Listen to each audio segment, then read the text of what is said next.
Hey good people, in a previous video I showed you how you can make homemade pasta with the pasta machine with dinner ready and on the table in under 30 minutes. Well, if you're not cooking your pasta right away or you're making extra for another day, you want to make sure your pasta is completely dry before storing it. So in today's video, I'm sharing some tips on how to dry homemade pasta. A handy tool used for drying fresh pasta is a pasta drying rack like this one. But since I didn't have one of these on hand, I just got creative using what I had around the house.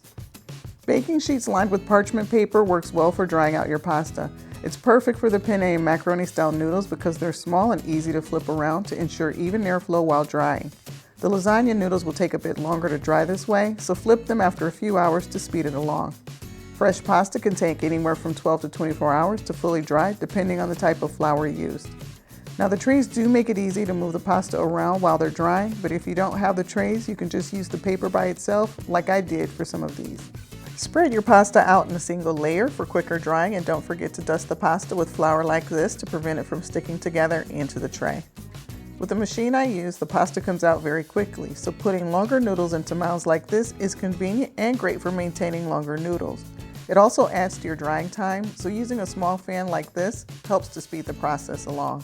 You can also place the mounds of pasta into a storage bag and freeze for later. Now you'll likely be excited over making your own pasta, but you'll want to be careful not to overhandle the noodles while they're drying like I did here. These went into a soup. So in order to dry and maintain longer noodles, flour and separate them quickly before they have a chance to stick together. I got some help here since it can be tedious to do this while the pasta is flying out of the machine. This batch is being laid out on the tray to dry. Here I took a hanger lined with parchment paper to hang separated noodles of fresh pasta. It was a bit much working with the paper, so I bought some hangers from the dollar store, cleaned them up, and we'll use them just for pasta. Okay, so I told you I used what I had around the house, and this is one of my setups: a broom handle, my hangers, and a couple of bar stools. I made my lasagna noodles a bit longer, knowing they would snap at the fold. This way I can use them in a square 8x8 baking dish, as well as a 9x13. It was a really quick and easy process to hang these up because they're a wider noodle, and I didn't even need to toss them in any flour. They were just good to go. I added some fettuccine noodles to the mix to show you the process. These were also made longer, floured, and separated before putting them on the hanger, and of course it took more time to do this. I also put a towel at the bottom in case the pasta wanted to take a dive. Now the nice thing about using the hangers is that you'll become very creative with where you place them, and you'll begin to see possibilities everywhere. This is important for us since we use the kitchen quite a bit, and it's important to be able to shift things around. So it turns out, if you have an oven, you have a built-in pasta drying rack. This doesn't require heating your oven unless you're attempting to dehydrate your pasta at a low temperature, but I haven't tried that yet. As you can see, hanging the lasagna noodles was easy enough. For thinner pasta, it'll take more patience, same as with using the hangers.